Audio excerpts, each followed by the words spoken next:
Another method of replenishing the soil with nutrients is through crop rotation.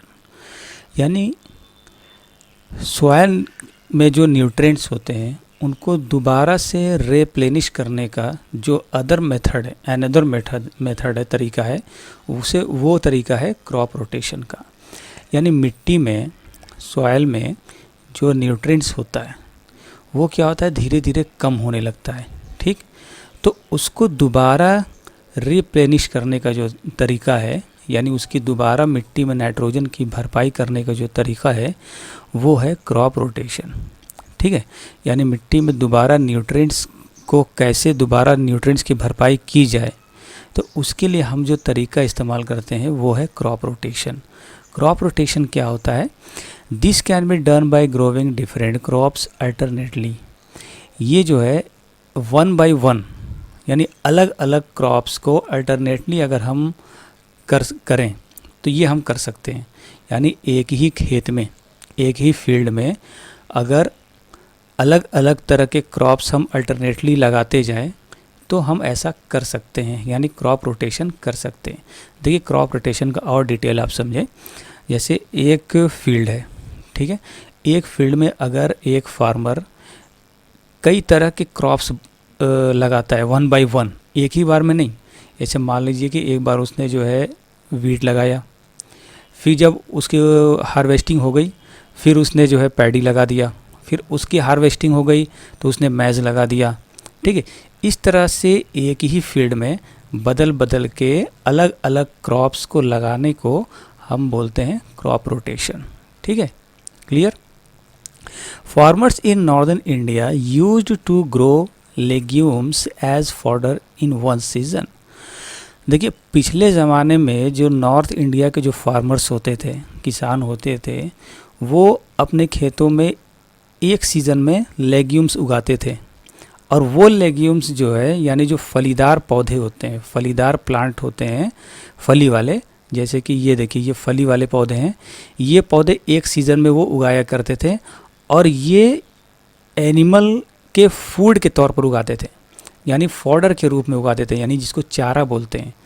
इसको वो चारे के रूप में यूज़ करते थे, यानी एनिमल को खिलाने के लिए। ठीक है, in one season and wheat in the next season, और अगले सीज़न में वो वीट उगाया करते थे उसी फील्ड में।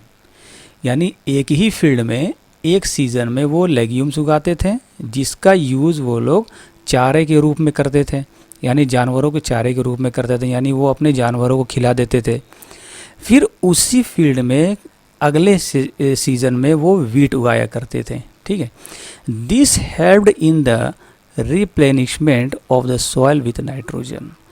इसकी मदद से मिट्टी में, सॉइल में जो नाइट्रोजन होता है उसकी भरपाई में मदद मिला करती थी। ठीक है, तो ये जो प्रोसेस होता था, एक ही सीज़न में अलग अलग जो क्रॉप्स उगाते थे किसान, जिसमें क्या थे, सबसे पहले वो लेग्यूम्स प्लांट लगाते थे, फली वाले पौधे, क्योंकि फली वाले जो पौधे होते हैं उसमें जो है आपकी नाइट्रोजन बहुत ज़्यादा पाई जाती है। तो फिर उसके बाद जब उसकी कटाई कर लेते थे फिर उसके बाद वो लोग वीट लगा देते थे उसी खेत में। तो इससे जो है सॉइल में नाइट्रोजन की भरपाई करने में मदद मिला करती थी किसानों को। Right, farmers are being encouraged to adopt this practice. यानी खेती का ये तरीका जो है जिसमें किसान बदल बदल के एक ही खेत में बदल बदल के क्रॉप्स लगाते हैं, यानी जिसको हम क्रॉप रोटेशन बोलते हैं, या फिर एक सीज़न में लेग्यूम्स प्लांट लगाते हैं फिर अगले सीज़न में दूसरे प्लांट लगाते हैं। तो ये जो मेथड है कल्टीवेशन का, इस कल्टीवेशन को अडॉप्ट करने के लिए हमें फार्मर्स को इनकरेज करना चाहिए, यानी उनको प्रोत्साहित करना चाहिए कि वो ऐसी ही खेती करें। इस तरह की खेती करने से देखो होगा क्या बच्चों, कि जो आपकी खेतों की जो मिट्टी है उसकी जो फर्टिलिटी बढ़ेगी, उसमें जो नाइट्रोजन की जो कमी होगी वो पूरी हो जाएगी, उसमें जो दूसरे न्यूट्रिएंट्स चाहिए उसकी भी ज़रूरत पूरी। तो इस तरह से नाइट्रोजन है, दूसरे न्यूट्रिएंट्स हैं, उन सब का जो है रिप्लेनिशमेंट हो जाएगा। Clear? In the previous class you have learn about rhizobium bacteria. आपने पिछले क्लास में राइजोबियम बैक्टीरिया के बारे में पढ़ा था। ठीक, राइजोबियम बैक्टीरिया ये देखिए राइजोबियम बैक्टीरिया है, ये राइजोबियम बैक्टीरिया। अब इसके बारे में हम डिटेल से पढ़ते हैं। These are present in the nodules of roots of leguminous plants। ये जो है लेग्यूमिनस प्लांट जितने होते थे, फली वाले पौधे, उनके जड़ों में पाए जाते थे। दे फिक्स एटमॉस्फेरिक नाइट्रोजन, ये एटमॉस्फेरिक नाइट्रोजन को फिक्स करते थे। यानी कि ये जो राइजोबियम है, इसका काम क्या होता था कि जैसे जितने भी लेग्यूमिनस प्लांट्स हैं, जैसे ये फली वाले पौधे, ये मटर हो गया, ये सोयाबीन हो गया, तो चूँकि प्लांट जो है अपना फूड डायरेक्ट जो है बनाते हैं, लेकिन एटमॉस्फेयर से ये कार्बन तो ले लेते हैं, कार्बन डाइऑक्साइड तो ले लेते हैं, लेकिन नाइट्रोजन ये डायरेक्ट नहीं ले पाते हैं। प्लांट जो है डायरेक्ट नाइट्रोजन का यूज़ नहीं कर पाते, तो इसलिए सॉयल में जो है कुछ बैक्टीरिया पाए जाते हैं, राइजोबियम नाम के बैक्टीरिया पाए जाते हैं। ये बैक्टीरिया क्या करता है कि एटमॉस्फेयर से डायरेक्ट नाइट्रोजन को लेता है और उस नाइट्रोजन को उसी सॉइल में, यानी ये जो मिट्टी में छोड़ देता है, जिसका यूज़ क्या करते हैं ये लेग्यूम्स प्लांट जो है, ये उसका फिर यूज़ कर लेते हैं। कैसे यूज़ करते हैं? वाटर के साथ मिल करके सॉल्युबल फॉर्म में इसका यूज़ करते हैं। ठीक है, तो इस तरह से जो है नाइट्रोजन की जो भी भरपाई है रिप्लेनिशमेंट में, वो हो जाती है। ठीक है, लेग्यूम्स प्लांट की। क्लियर? तो इस तरह से अब हम देखें टेबल पॉइंट 1 में differences between fertiliser and manure. Manure और फर्टिलाइज़र में अंतर यह पढ़ चुके हैं, फिर भी देखते हैं फर्टिलाइज़र क्या होता है। Fertiliser is a man made inorganic salt. Fertiliser जो है ये मैन मेड इनऑर्गेनिक साल्ट होता है, यानी जो हमारे द्वारा बनाया गया ये एक तरह का ये साल्ट होता है, ये इनऑर्गेनिक होता है। ठीक है, इनऑर्गेनिक क्यों होता है? क्योंकि इसमें केमिकल का यूज़ किया जाता है। ठीक है, fertiliser is prepared in factories. इन्हें फैक्ट्रीज़ में बनाया जाता है, बड़ी बड़ी फैक्ट्रीज़, शायद आपने ना देखी हो, आप चाहे तो आप नेट पे सर्च करके देख लें। Fertiliser does not provide any humus to the soil. Fertiliser जो है मिट्टी को ह्यूमस नहीं प्रोवाइड करता है। ह्यूमस क्या होता है? जिसे बोलते हैं हम खाद मिट्टी। चूँकि फर्टिलाइज़र में तो सॉइल का कोई अंश नहीं होता, इसलिए ये खाद मिट्टी प्रोवाइड नहीं कर पाता है सॉइल को। ठीक है, fertilisers are very rich in plant nutrients like nitrogen, phosphorus and potassium. Fertiliser जो है इनके जो न्यूट्रिएंट्स बहुत ज़्यादा पाया जाता है। ठीक है, जैसे nitrogen, phosphorus and potassium.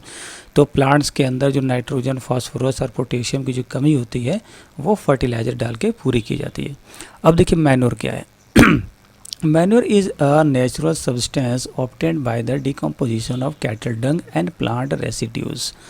Manure जो है ये और आपका जो नेचुरल सब्सटेंस है, ठीक, यानी ये प्राकृतिक चीज़ है जो क्या कहते हैं प्लांट के जो भी सड़े गले अवशेष पार्ट होते हैं, जैसे पत्तियां हैं, उसकी टहनियां हैं, ठीक है, उसके जड़ हैं, और कैटल डंग यानी जानवरों के जो है गोबर हैं या फिर उनके सूखे गोबर हैं, उनके डिकम्पोजिशन से बनते हैं, यानी उनके सड़ने गलने से बनते हैं। ठीक है, manure can be prepared in the fields. Manure जो है ये खेतों में ही बना लिए जाते हैं। ठीक, ये आप पढ़ चुके हैं।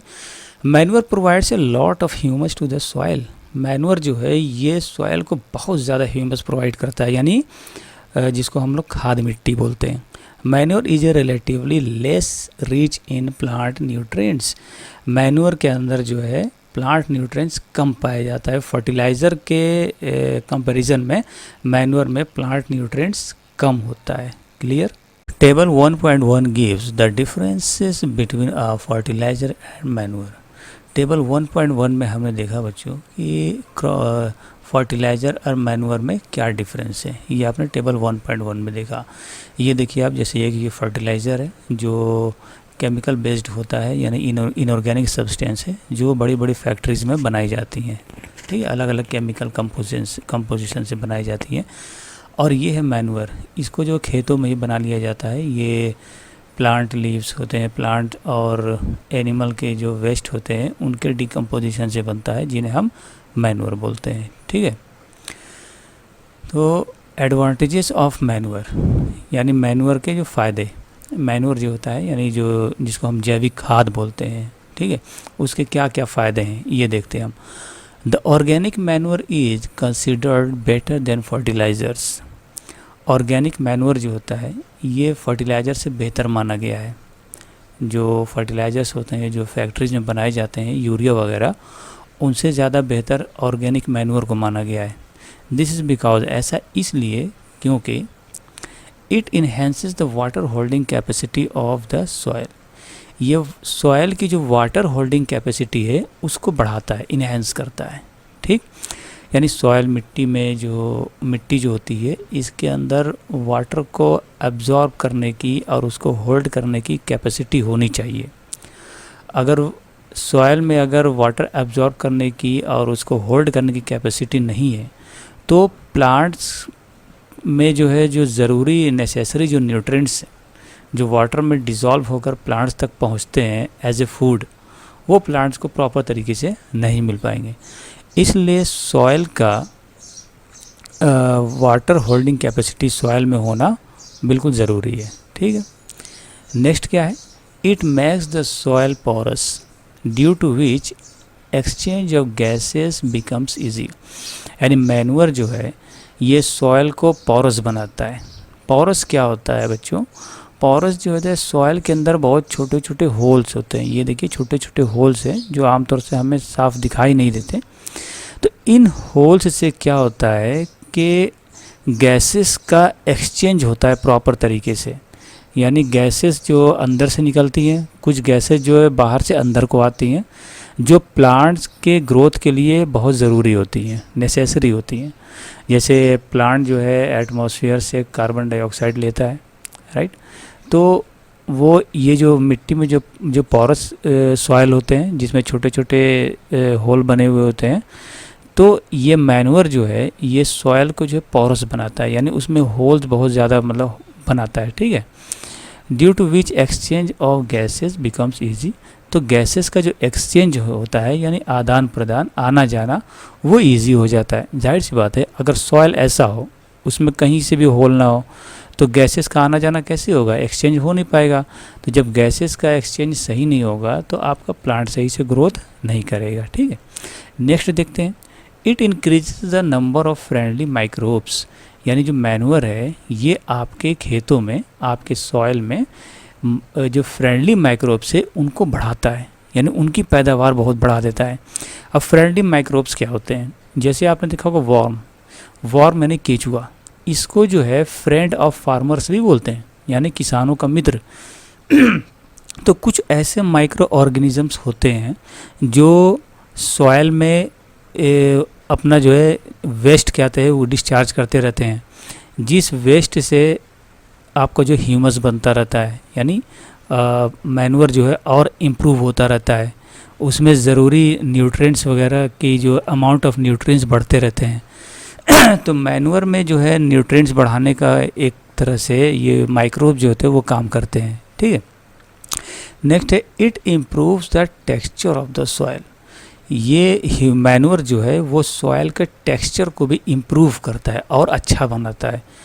जो सॉइल होते हैं उसको और जैसे दानेदार बना देता है। जब वो बिल्कुल दानेदार हो जाएंगे तो उसमें वाटर आसानी से एब्जॉर्ब होगा। ठीक है, उसकी सॉइल की पोरोसिटी बढ़ेगी, यानी वो और पोरस होगा, जिससे वाटर जो है आसानी से वो होल्ड कर सकेगा।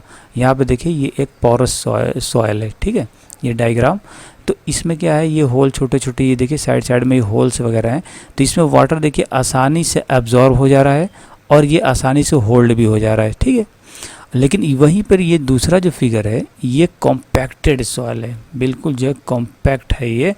इसमें क्या है, कहीं भी आपको जो है होल छोटे छोटे नहीं दिखाई दे रहे हैं, जिसकी वजह से क्या होगा, वाटर जो है ये एब्जॉर्ब नहीं कर पाएगा, और करेगा भी तो बहुत थोड़ा बहुत करेगा, जो प्लांट के लिए सफिशिएंट नहीं होंगे। ठीक है, तो इससे हमने ये जाना कि मैन्योर जो है कितना मतलब ज़रूरी है, कितनी उसके एडवांटेजेस हैं हमारे लिए। ठीक है, यानी प्लांट्स की ग्रोथ के लिए और सॉइल के इम्प्रूवमेंट के लिए, सॉइल में जो ज़रूरी चीज़ें हैं उसके इम्प्रूवमेंट के लिए हमारा मैन्योर कितना मतलब अच्छा होता है। ठीक है, नेक्स्ट देखिए 1.6 इरिगेशन।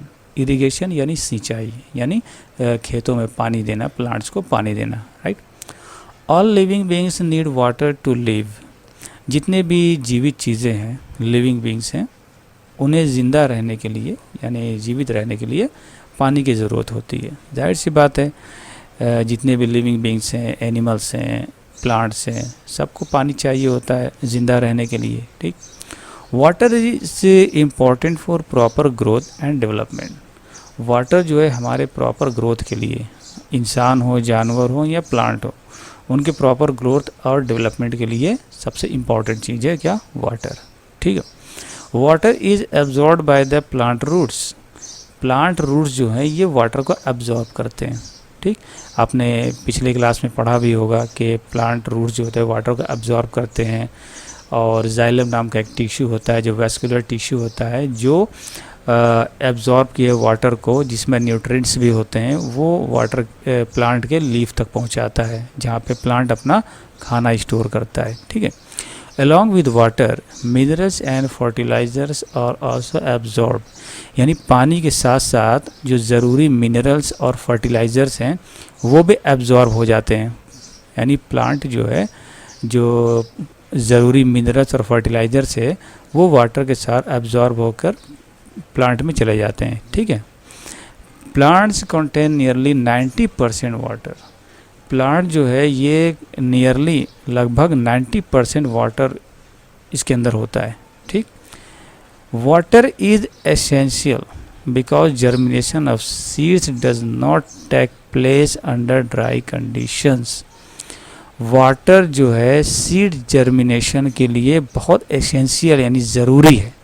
सीड जर्मिनेशन का मतलब कि सीड्स के अंदर से अंकुर जो निकलता है, जैसे आपने एक एक्टिविटी देखी थी जिसमें आप ग्रेन्स यानी चने को भिगा के रख देते थे और फिर उस पर वेट क्लॉथ गीला कपड़ा रख देते थे, फिर उसमें से अंकुर निकल जाता था सफ़ेद सफ़ेद छोटा छोटा, तो उसी को बोलते हैं सीड जर्मिनेशन, ठीक है। तो प्लांट के जो सीड्स होते हैं उसको उसके जर्मिनेट होने के लिए वाटर बहुत एसेंशियल चीज़ है, ठीक है। अब कह रहा है seeds water is essential because germination of seeds does not take place under dry conditions.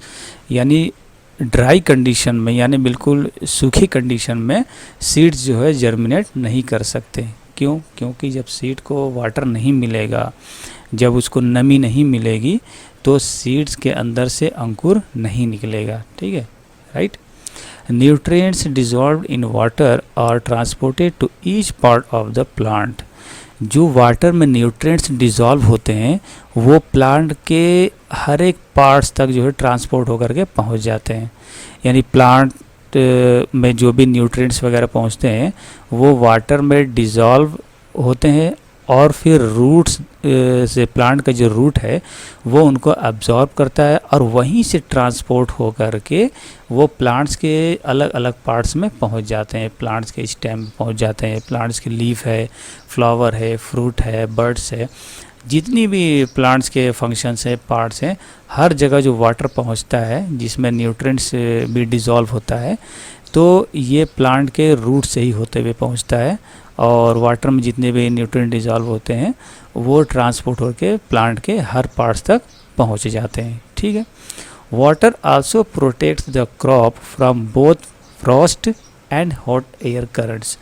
Water यानी पानी जो है ये प्लांट को बहुत ज़्यादा सर्दी यानी इसको पाला बोलते हैं, बहुत ज़्यादा ठंड से और बहुत ज़्यादा हॉट एयर से बचाता है।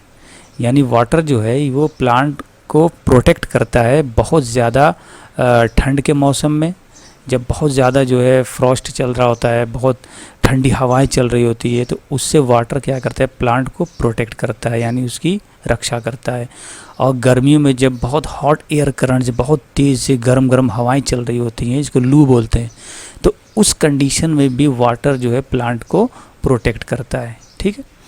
To maintain the moisture of the soil for healthy crop growth fields have to be watered regularly.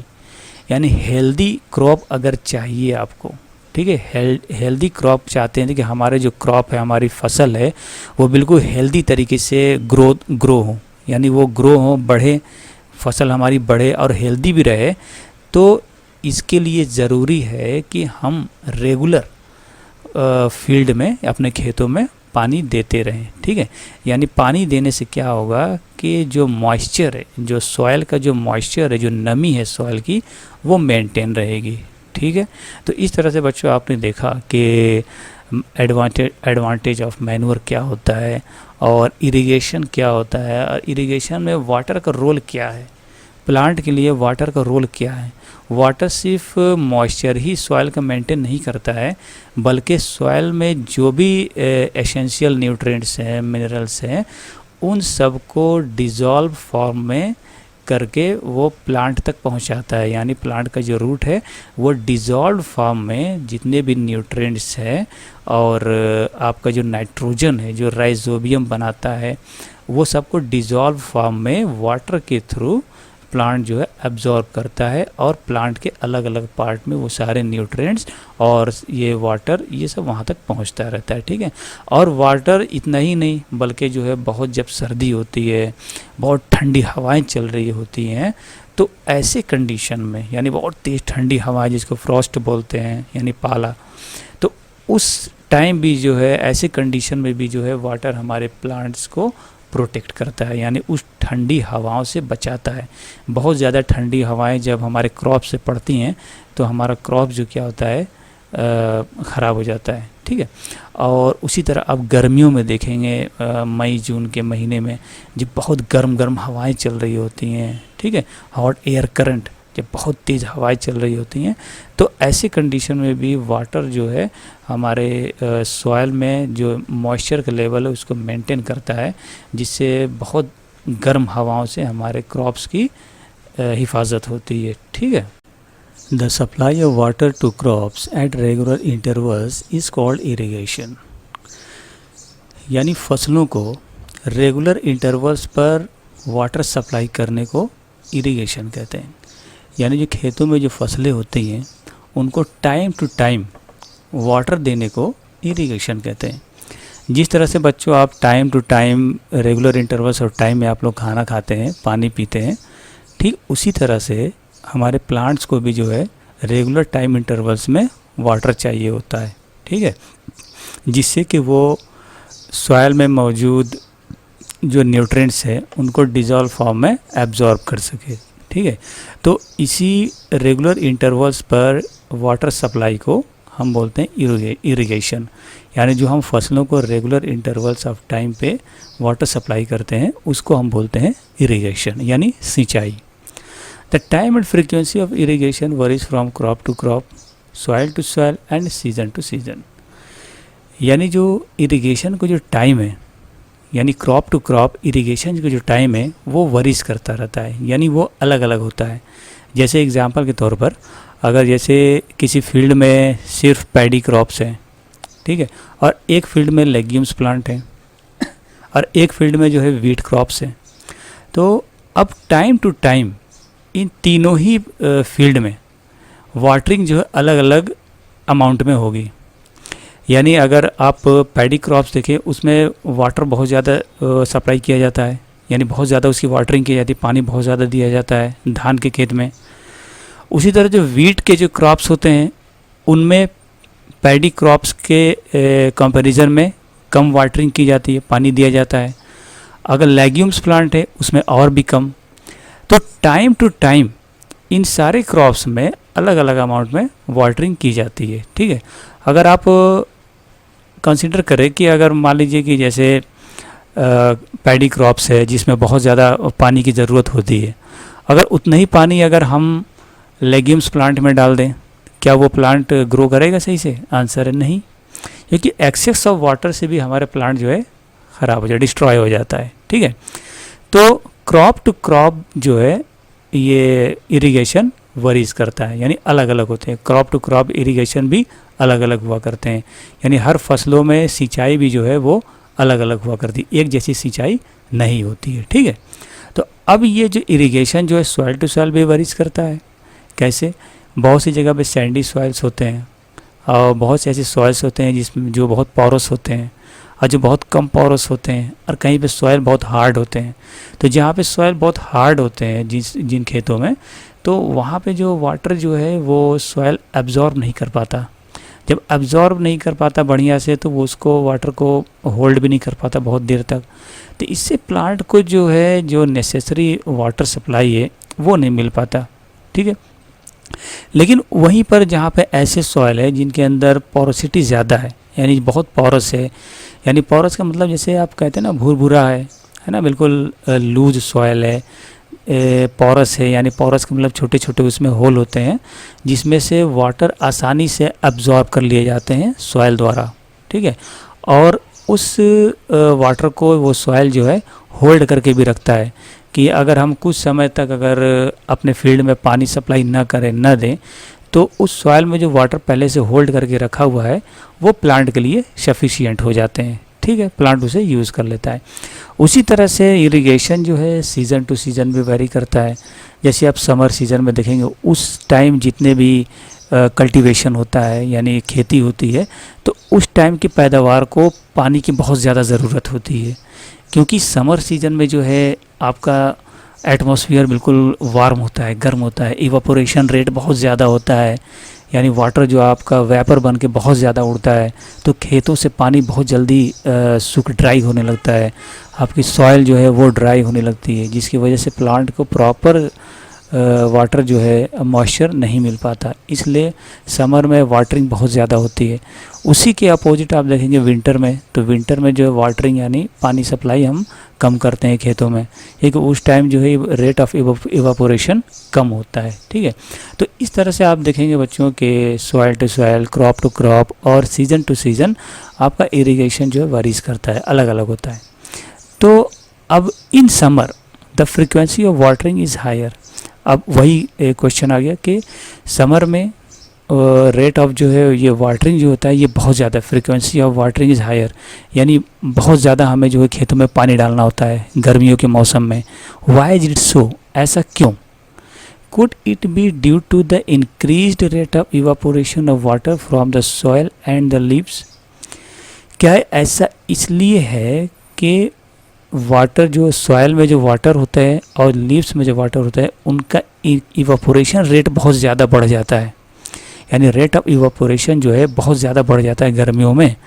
गर्मियों की वजह से यानी टेम्परेचर बहुत ज़्यादा बढ़ जाने की वजह से जो सॉइल में जो मॉइस्चर होता है, वाटर होता है, मॉइस्चर होता है, और लीव्स में जो मॉइस्चर होती है, नमी होती है, वाटर होता है, वो बहुत तेज़ी से इवापोरेट होते हैं, यानी वो वेपर बन के उड़ते रहते हैं। इसलिए समर में जो है रेट ऑफ इवापोरेशन बहुत ज़्यादा बढ़ जाता है, तो हम समर सीज़न में अपने फील्ड में वाटरिंग बहुत ज़्यादा करते हैं, यानी पानी का सप्लाई बहुत ज़्यादा कर देते हैं, ठीक है। अब देखिए सोर्स ऑफ इरिगेशन, यानी इरिगेशन के सोर्स, यानी सिंचाई के क्या क्या सोर्सेज हैं। The sources of water for irrigations are wells, tubewells, ponds, lakes, rivers, dams and canals. तो जो वाटर के जो सोर्स हैं जहाँ से हम इरिगेशन करते हैं यानी सिंचाई करते हैं, उनके सोर्स वेल्स हैं, कुएं से भी जो है पानी निकाल करके हम खेतों में जो सिंचाई करते हैं। अब तो कुएं बहुत कम देखने को मिलते हैं। ट्यूबवेल्स है, ट्यूबवेल्स आपने देखा होगा जो पाइप की जो बोरिंग होती है, फिर वहाँ से मोटर के थ्रू वाटर जो है पंप करके खेतों में डाला जाता है। पॉन्ड्स आप देखेंगे, पॉन्ड्स यानी कि तालाब के पानी से भी सिंचाई की जाती है। लेक्स झील के पानी से सिंचाई की जाती है, नदियों के पानी से सिंचाई की जाती है। डैम्स जो बड़े बड़े बांध बने होते हैं उनके पानी से भी खेतों में सिंचाई की जाती है। उसी तरह कैनाल्स यानी नहरें हैं, उनसे भी जो है सिंचाई की जाती है खेतों में, ठीक है, यानी इरिगेशन किया जाता है। तो ये सब जो है सोर्स ऑफ इरिगेशंस हैं, ठीक है। जैसे आप यहाँ पे देखें ये कैनाल है, ठीक है, ये कैनाल यानी नहर जिससे क्या आता है इरिगेशन हो रहा है यानी सिंचाई हो रही है। ये ट्यूबवेल है और ये एक स्प्रे लगाया गया है, ठीक है, ये मॉडर्न टेक्नोलॉजी, ये स्प्रे के थ्रू जो है ये इरिगेशन हो रहा है, खेतों में पानी दी जा रही है। तो इस तरह से बच्चों आपने देखा कि क्या क्या जो है सोर्सेज हैं इरिगेशन के, ठीक है, और हमें अलग अलग टाइम इंटरवल्स में कितनी वाटरिंग करनी है किस क्रॉप को, और according to season, according to crops, according to soil भी हम अलग अलग जो इरिगेशन करते हैं, ठीक है। ट्रेडिशनल मेथड्स ऑफ इरिगेशन यानी सिंचाई का पुराना तरीका, यानी जो ट्रेडिशनल मेथड होता था इरिगेशन का। The water available in wells, lakes and canals is lifted up by different methods in different regions for taking it to the fields. यानी खेतों में पानी देने के लिए अलग अलग जगहों पर अलग अलग तरीके हुआ करते थे। जैसे वेल्स, कुएँ हो गए, लेक्स यानी हो गए, झील हो गया, कैनाल्स हो गया यानी आपका नहर, इन सब में जो है वाटर अवेलेबल होता था।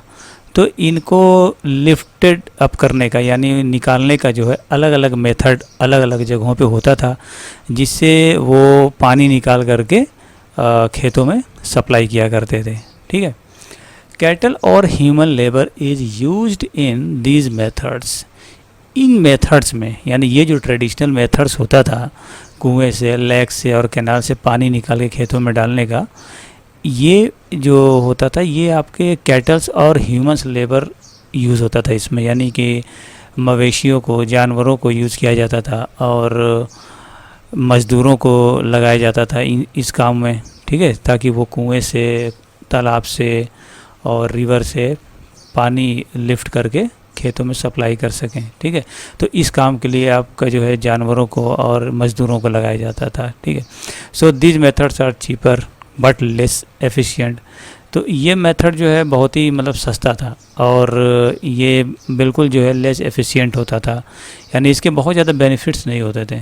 वो इसलिए नहीं होते थे कि आप देखेंगे कि इसमें वर्क तो बहुत ज़्यादा है, लेबर तो बहुत होता था, इसमें हार्ड वर्क होता था। कुएं से, तालाब से, नहरों से पानी निकालना, उसको फिर खेतों में डालना। ठीक है, तो इससे तो मेहनत भी बहुत ज़्यादा होती थी, टाइम भी बहुत ज़्यादा कंज्यूम होता था, लेकिन खेतों में प्रॉपर तरीके से पानी पहुंच नहीं पाता था। आप इस फिगर 1.4a में देखें, ये एक किसान है जो कुएं से पानी निकाल करके खेतों में डाल रहा है। तो खेतों में ये पानी ये पहले यहाँ पहुँचेगा, फिर यहाँ पहुँचेगा, तो ये प्रॉपर तरीके से खेतों में जो पानी नहीं पहुँच पाता था। इसलिए जहाँ प्लांट खेत के जिस हिस्से में पानी ज़्यादा पहुँचता था तो वहाँ पे प्लांट की ग्रोथ अच्छी होती थी, और जहाँ पे अच्छे से पानी ना सप्लाई हो पाए वहाँ की प्लांट ग्रोथ भी अच्छी नहीं हो पाती थी। तो इस तरह से हम कह सकते हैं कि ये जो ट्रेडिशनल मेथड था कुएं से, कैनाल से, लेक से पानी निकालने का, जिसमें कैटल और ह्यूमन लेबर का यूज़ हुआ करता था, तो ये मेथड जो है बहुत ज़्यादा एफिशिएंट भी नहीं था। ठीक है, और बहुत ही एक मामूली सा ये मेथड था जिसमें आपका वर्क बहुत ज़्यादा, लेबर बहुत ज़्यादा यूज़ होता था, टाइम बहुत ज़्यादा लगता था। ठीक है, तो the various traditional ways are, बहुत से ट्रेडिशनल मेथड जो हैं जिसमें मोट, जो पुली सिस्टम, चैन पम्प, ढेकली एंड राहत, यानी इसको लीवर सिस्टम भी बोलते थे। फिगर 1.4a से d तक आप देखें, ये देखिए ये चैन सिस्टम है और ये ढेकली और ये आपका राहत। चैन सिस्टम में देखिए ये एक चैन लगा होता था और इसमें जो आपका ये बकेट लगा होता था, यहाँ से ये चैन ऐसे चलाया जाता था और ये बकेट पानी में डिप हो करके फिर ऊपर आता था और ये पानी गिरा देता था, फिर ये नीचे जाता था पुली के थ्रू। ये पुली लगी है, इस पुली पे ये बकेट होता था, ये बकेट जो है पानी के अंदर डिप होता था।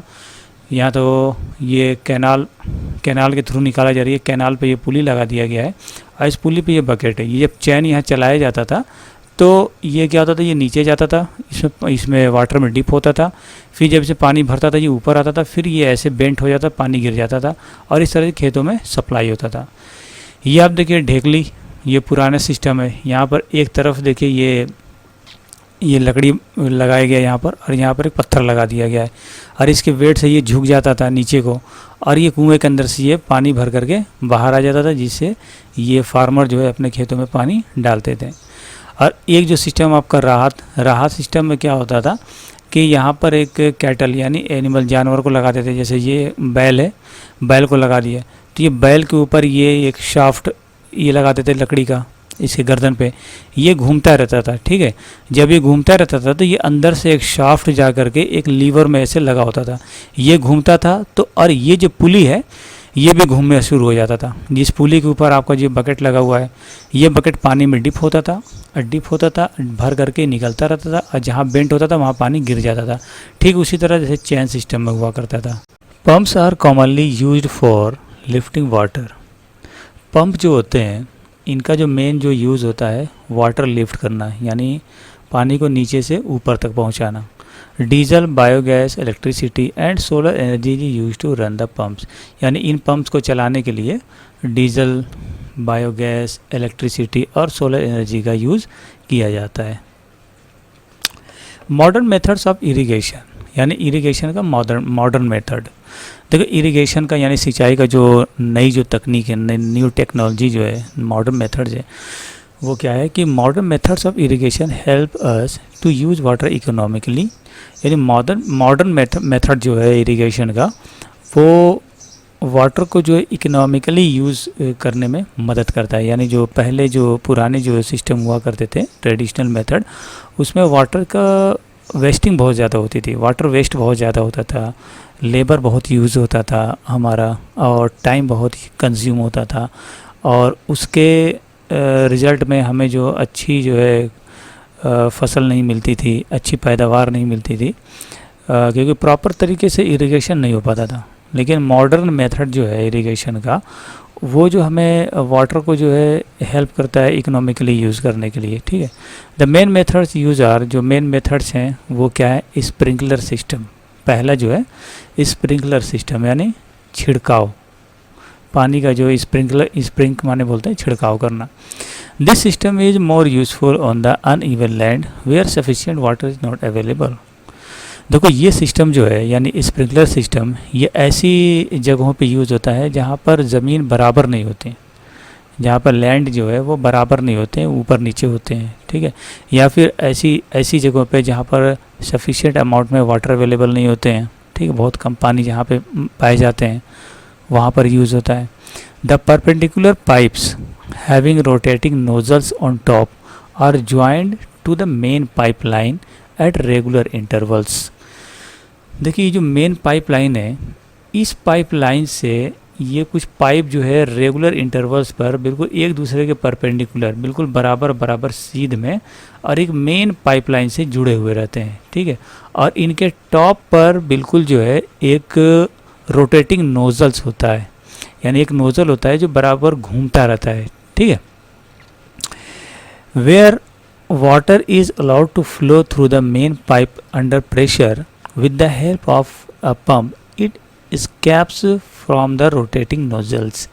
देखो जब इसमें ये पंप से जब वाटर यहाँ सप्लाई होता है, इसके प्रेशर से, ये सारे पाइप में वाटर सप्लाई तो होता ही है, तो इसके प्रेशर से ये नोज़ल जो है ये घूमने लगता है, ठीक है, ये घूमने लगता है, और जितने भी प्लांट है उसके ऊपर वाटर जो है सप्लाई करता है, मतलब छिड़काव करता है, स्प्रिंग करता है, ठीक है।